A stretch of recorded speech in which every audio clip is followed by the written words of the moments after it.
Welcome to our new episode of Speak Revenue. Remember, revenue is not a goal, it's a result. But a result of what? In this show, we turn our eyes from the output towards the input. We speak with sales leaders and entrepreneurs about their journeys. Join us on our quest to uncover and learn the root causes of success. Let's find out what works for them and what didn't. Today in my show is Graham Collins. Graham, so nice to have you. Welcome to my show.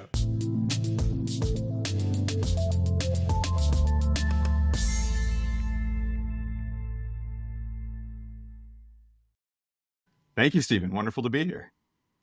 Graham, real quick for our audience, who are you? What do you do? Who do you do it for? And what makes you guys so successful? Yeah, absolutely. That's a lot of questions in one. Let's see if I can remember all of them. Who am I? So Graham Collins, Chief of Staff at a company called QuotaPath, and we'll talk a little bit about what Chief of Staff means here in a second.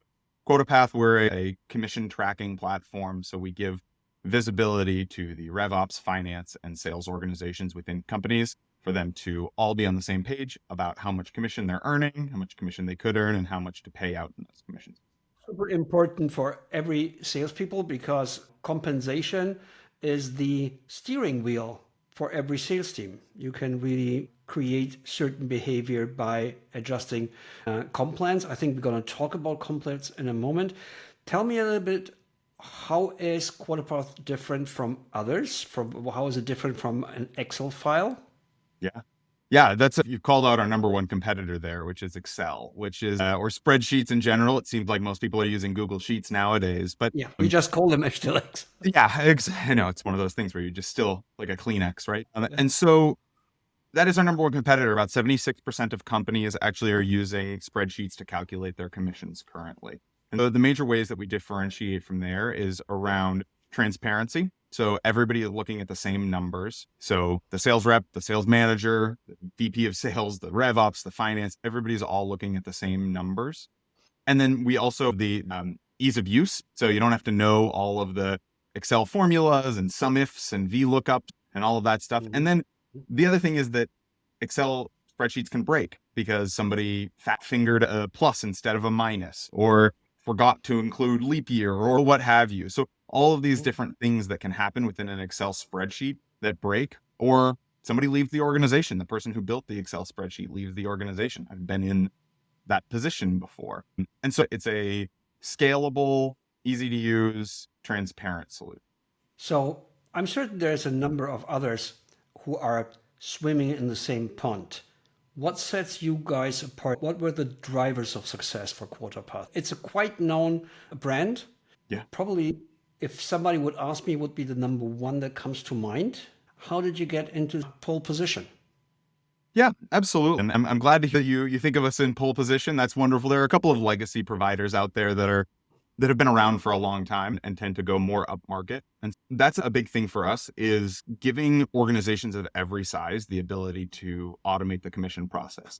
Just because you only have 5 sales reps doesn't mean that you don't need to automate the commission process. We give everybody the ability to, with scalable and transparent pricing. We give everybody the ability. The other thing is that oftentimes in smaller organizations, and in really any organization, it isn't necessarily the VP of finance. You may not have a VP of finance or head of RevOps who runs the commission process. They may not know SQL or Excel or be able to do all of that technical component. And so we give you the ability through a straightforward wizard to be able to build those compensation plans within QuotaPath, map that data directly to your CRM in a matter of just about 15, 20 minutes. So that you're up and running and automating commissions for everyone. And that's the other thing, is that when I say automating it for everyone, we really focus on the rep standpoint. A group of us, actually, many people who work at QuotaPath worked together at a previous company, an entirely unrelated company, but we all worked on the sales team. I ran about a 45-person SDR team, and rep transparency and rep experience is incredibly important to us because we know that, like you said, reps are the people who close the deals, and they need to understand how much they're being paid on those deals in order for it to motivate. Step me real quick through, you say you're a bunch of salespeople working there who have been working together for a long time, and I'm loving that. We spoke briefly about the different type of people for whom this is a problem. How do you do lead generation? Is this an inbound motion, outbound motion? Walk me through how you get somebody to come in to take that demo call or meeting. Yeah, absolutely. It's a number of different things. So inbound, meaning paid, Google Ads is a major component of it. That obviously in every business is going to be a major component. And we also have organic. We dedicated a lot of time and resources early on into content and into creating valuable resources for people where they can learn about comp plans and how to build comp plans and how to run commission. And then it's a natural fit to pull into QuotaPath. We spent a lot of time building a tool called Compensation Hub, which is a totally free to use, ungated resource that allows you to model and create compensation plans based on industry standards. We also do a lot when it comes to partnerships. So HubSpot is one of our important integration sources, meaning we pull data from HubSpot sales CRM, but they're also an investor in QuotaPath. We're a HubSpot Ventures company. And they're a wonderful partner of ours as well. So we work very closely with a lot of the CSMs and the salespeople over at HubSpot who refer a lot of business over to us. And then the last part is community. We've invested heavily in community, whether it's Pavilion or RevGenius or RevOps Co-op, all of these different communities. And once again, being seen as a resource within those communities. We're not there just hawking our wares every time, promoting ourselves, any opportunity. Instead, we're being a thought leader and a resource within the community. And they say, does anybody know how to build a compensation plan for a brand new SaaS startup with $1 million contracts or whatever? And immediately QuotaPath comes to mind for those folks, which means that commission and compensation is inherently tied to our brand. And when they then need a tool, we're tied to that community. You touched on a lot of topics. You touched on content marketing. You touched on paid traffic, on injecting yourself into community conversations, technology partnerships, as well as sales partnerships. You know that because you've touched all of this. Your role is chief of staff. I think you're the first chief of staff I ever had in that show. Usually we have like head of sales, VP sales, chief sales officer. But talk to me real quick. What does a chief of staff in a SaaS company do? Chief of staff is a fun title because it can mean any number of different things. I talk to people who are chief of staff who are essentially an executive assistant. I talk to chief of staff who are essentially the COO of a company. And so it really is a unique role because it has so many different things that it can mean. For me, what chief of staff means is that I jokingly tell people that I do a job until we hire someone who's better at it than I am. But what that really means is that I fill gaps within the executive organization as needed. I'm the 0 to 1 for a lot of organizations. So we're kicking off our marketing initiative. This was years ago. We were kicking off our marketing initiative. So I stepped into that role and I spun up our first Google Ads. I did an okay job with it, but then we hired someone who was quite a bit better at it. I started our RevOps. I built out our tech stack, our CRM and our call recording tools and our outbounding tools. Then we hired a head of RevOps to come in and do. So the same thing is happening with marketing. Just describe beautifully why startups are so much fun. Yeah, absolutely. I wear a lot of hats, literally and figuratively. I wear a lot of hats within the organization, and I've become specialized for periods of time. I've been running our sales organization for about 9 months now. Prior to that, I ran the marketing organization for about 6 months. And as things crop up, I'm the first person generally to step into those roles. Talk me a little bit through your sales process. Let's go through this. You described where you get leads, you route them, it looks to your compensation hub and to your website. What happens next? Do you have SDR team qualifying them and then an AE team? What's the buyer journey here? Yeah, absolutely. So we also have 2 different buyer journeys where they tend to start. So we do have a product-led growth motion as well. So we have a free trial, which allows folks to get in, build their compensation plans, really get access to everything that we offer for 30 days. As part of that, along the way, we have talk to sales or upgrade prompts all along the way. If they want to do more of a full implementation or they have questions about each of the different tiers or what have you. That's where a lot of that comes in. Some of it is product led. Some of it is from our BDR team reaching out to those folks as well during the trial using product signals. And then there is also people who come in to request a demo. We are big proponents of just not requesting a demo, just booking a demo. It's a big thing that I see a lot on people's websites nowadays. I do some advising for startups, and first thing I do is see how quickly I can talk to somebody in sales. And oftentimes there's a 12-part form that asks me what the name of my firstborn child is and all of these various questions in order for me to book a demo. And starting out, one of the things that, Part of the discovery. yeah, and some of those questions are valuable, but a lot of times I then ask people, okay, what do you do with this information? And they go, I don't know, nothing. Yeah, it's a mandatory field in Salesforce. Exactly. When we first started our sales organization, we started and they said, okay, we got to have this form and we have to ask for the phone number and the email address and the company. And I said, no, just put a Calendly up. Put a Calendly up, let them select a time, give us their name and their email. And from there, we can determine what their title is on LinkedIn and what their company is and what they do and how many sales employees they have. Like, a lot of this data is determinable using information public. is readily available everywhere these days. So how is your sales team set up? Who is taking those demo calls? So we do a little of qualification now. So now you'll see, if you go to book a demo, we ask, I think, 3 questions. We ask what your name is, or emails, those mandatory fields. And then we ask what CRM you're using and how many sales employees you have. So I guess 2 questions. And then from there, we route it accordingly. So depending upon the number of sales employees they have, if they have fewer employees, we route it to the BDR, who then does some qualification and demos those people and can actually try to close those people. And then if it's larger than that, more qualified, it gets sent to our AEs. I'm curious, what are the qualification criteria? So when we identify our ideal customer profile, look at 3 major things. We look at industry, company size, and tech stack. And so when I say tech stack, I mean CRM. And so without getting into the specifics here, we then use CRM and how many sales individuals they have to send them to the correct people. So we have some senior account executives, they get the larger accounts that are more strategic, take longer to close, but are higher contract values. The more junior AEs get the smaller accounts, quicker to close, easier to close. We can churn through those, but they're substantially lower contract value. Makes me ask, why the industrial vertical? How does that impact compensation plans?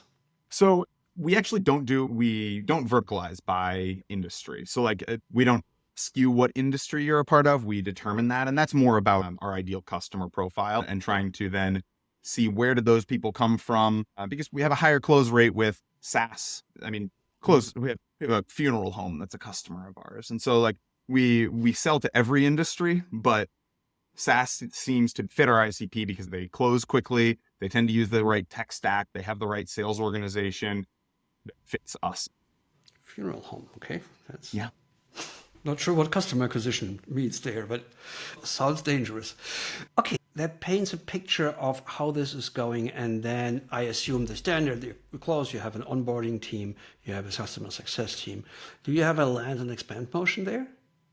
Yeah, certainly. So we have a lot of times organizations pay commissions to multiple different teams within their company. So you have your sales team. Those are the obvious ones. Your SDRs generally are paid commissions.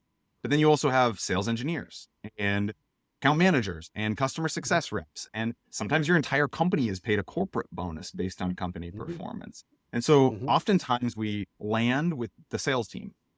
And so we get your 10 sellers, maybe your 10 sellers and your 5 SDRs, so 15 users. And then as soon as we roll that out, we expand it to your customer success team. And then as soon as we expand to the customer success team, we expand to the sales engineers.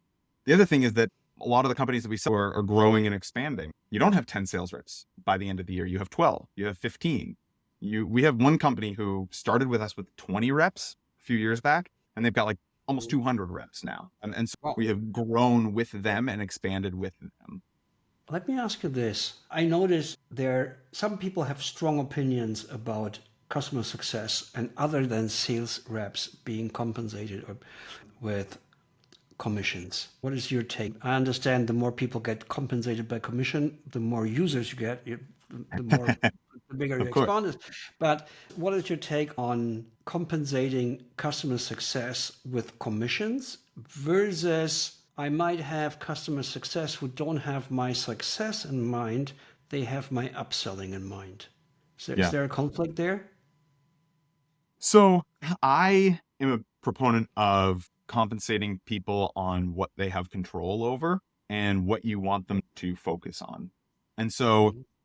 it depends on your organization. Oftentimes, customer success teams are truly there as the customer success Mhm. team. And their job is just to ensure that the customer is using the tool and actually getting value out of it. And so actually paying somebody on a variable compensation there based on those metrics, I think is entirely fair. So I see this as NPS or as customer usage or as some of those leading indicators. Of course, the lagging indicator is do they renew or not? The retention rate, that is a lagging indicator of how well they are succeeding with you. But you can also compensate based on those leading indicators if the customer success organization doesn't necessarily have control over those lagging indicators. So I, It sounds like you're saying compensate them with a variable commission based part of their income, but don't necessarily connect this to monetary values. Connect this to whatever success for the customer means. for a customer success organization, yeah, Yeah. I think that's Yeah. oftentimes now customer success can mean all Customers kinds. should pay the commission. They are essentially, right? They're Yeah. paying the company and then the company is paying, yeah. And the other thing is that as you stray further away from true monetary value, the portion of your on target earnings that variable makes up decreases. So in a sales role, I'm very close to the actual revenue. A 50-50 split between your base salary and your Mhm. variable makes sense. In a sales manager role, maybe it's a 60% base, 40% variable because they're a little bit removed. Mhm. SDRs, maybe 60-40, 70-30. And then as you get into the customer success team or like an onboarding team, maybe it's an 80-20 or even a 90-10. So it's less variable Mm. because they have less control over the Yeah. actual dollars. Yeah. Yeah. We already segued deeply into what I wanted to ask you. My observation, especially in not so late stage startups and organizations, is that you have a historically grown landscape of compensation plans. There's this one salesperson who has been like who replaced founder sales, and they get 25%, and somebody else gets 5, and somebody else gets 10, and this has grown historically. If I'm a VP sales taking on a new role, or if I'm a VP sales simply in that situation, how do I even start to go about building a compensation plan? Start from scratch is the advice that I have there. The worst types of plans that I see, I ask, why do you pay your reps this way? They say, because that's how it's always been done, or because that's how I paid them at my last company. Every company is unique and companies change over time. And so that's how it's always been done is a terrible answer for why you're paying somebody the way that you are. Not to tell you to every year take a look at your comp plans and totally rip them out and change them. That's not the right answer. But in a situation where you have yourself, everybody's on a different compensation plan, everybody has different targets. Even one person is targeted on ARR and the other is targeted on total contract value and the other is on MRR. Like by starting from scratch, determining the style of structure you want for the compensation plan, and then slotting the people into that compensation plan, that's the best go. What's the first sentence in a conversation that I need to have with the team? How do I start? That's a super sensitive topic. Absolutely. I went through actually switching a team with individual historically grown compensations and commission plans and different times and time spans into a team commission plan. That was not an easy journey. What's your advice? How do I start having this conversation with the team when I still need unity and motivation because I still need to finish the quarter? Yeah. So let's see here. I'm trying to make this not be a long winded answer. I believe that compensation plans need to revolve around 3 rules, that they need to be simple, logical, and fair. So, Simple, logical, fair. Okay. yes. So Simple means reps can understand what they are paid for. Doesn't necessarily mean you just pay them 10% commission off of every deal, but your reps understand this is the structure. If I close a 2-year deal, I get paid this amount. If I close a 1-year deal, or if I'm above my quota, I get this amount. Simple plans, easier to understand, achieve more results because they drive the behaviors that you want. Logical, meaning you can actually trace exactly why it's built the way that it's built. Every plan has a quota to OTE ratio of 5x, meaning if the rep is earning $100,000 on target, their annual quota is $500,000. It follows the right logic, and you can back up exactly why it is that. Because we want to motivate overperformance, therefore we are compensating 1.5x. We want you to close 2-year deals, therefore you get an extra 5% on closing a 2-year deal. So there's logic. And then finally, there's fairness. Plans that are not standardized. If you're an organization that doesn't have a standardized compensation plan, statistically, you're underpaying women and people of color on your team. And so by standardizing those compensation plans, you're creating more equity within and fairness within your sales organization. There's a lot of loose ends that I can't let go. You touched on the logic, and it seems to me that if the priorities for the company change, then the compensation plan might change. If we are going for the 2-year contract, if we stop doing this, then we will not incentivize this in the same way we did in the past. So are you advising in looking at the compensation plans once a year, or when the strategy change, then you also need to check the compensation plan? I would say that regardless, company strategies shift and adjust over time. I don't like changing compensation plans more than once per year. Our own in-house research indicates that the more often you change your compensation plan, the less your sales team trusts that's the right plan. So if you're changing your compensation plan every quarter or every month, God forbid, then your reps don't think that you know what you're doing. This is actually a very good time. It's currently Comptober, October while we're recording this. I don't know when we're releasing, but we call it Comptober, which is the beginning of when it makes sense for you to begin reviewing your compensation plan. Maybe you're not going to make any changes to those plans, but it's important to review them and ensure that they still align with company objectives. A lot of people are looking at reviewing their compensation plans now. You touched on 2 more topics: gender gap, fairness in compensation. Can you talk a little bit to me about how often you see this? And I feel inclined the next time I have to do a compensation plan, I'm going to call Graham and ask him, dude, I have this thing here. What do others do? But I don't have to, because you're running a survey every year.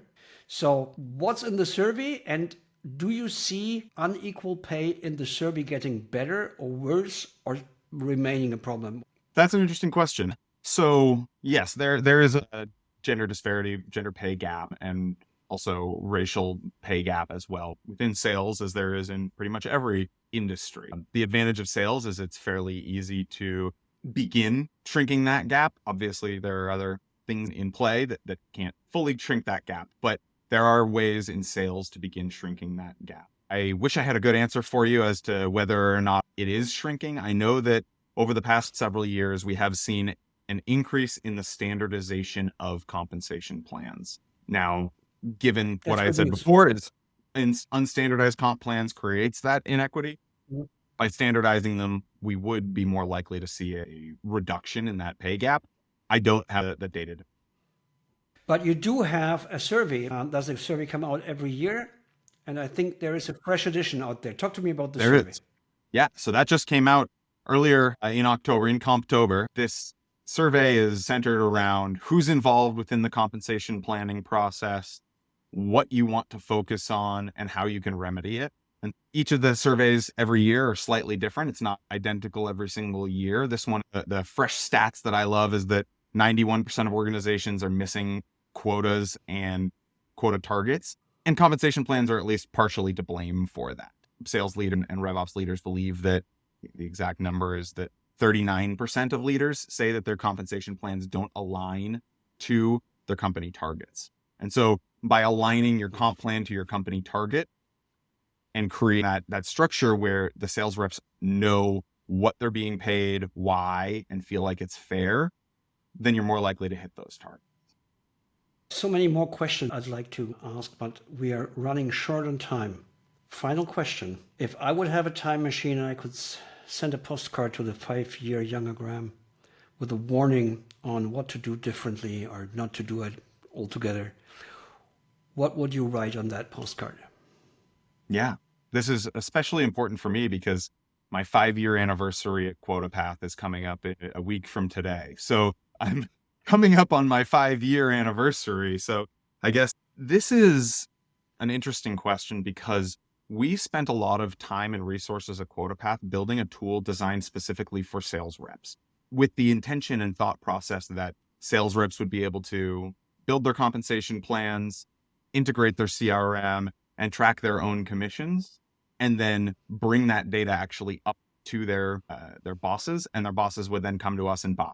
We really didn't see that as much as we were expecting to. Now, I don't regret building for the sales rep because I believe that building for the sales rep is incredibly important, but it's also important to build for the people who have the money, build for your buyers. Yep. It's important to build for your end users, and this is a kind of a QuotaPath specific thing, but it's important to build to your end users, but it's also important to build to your buyers and ensure that they're brought along the way as well. I think this is great advice. Thank you, Graham.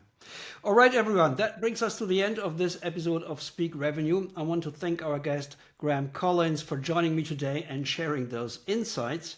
Huge shout out to our listeners. Your support means the world to us. So please visit us at www.speakrevenue.com, and you can totally leave out that W's.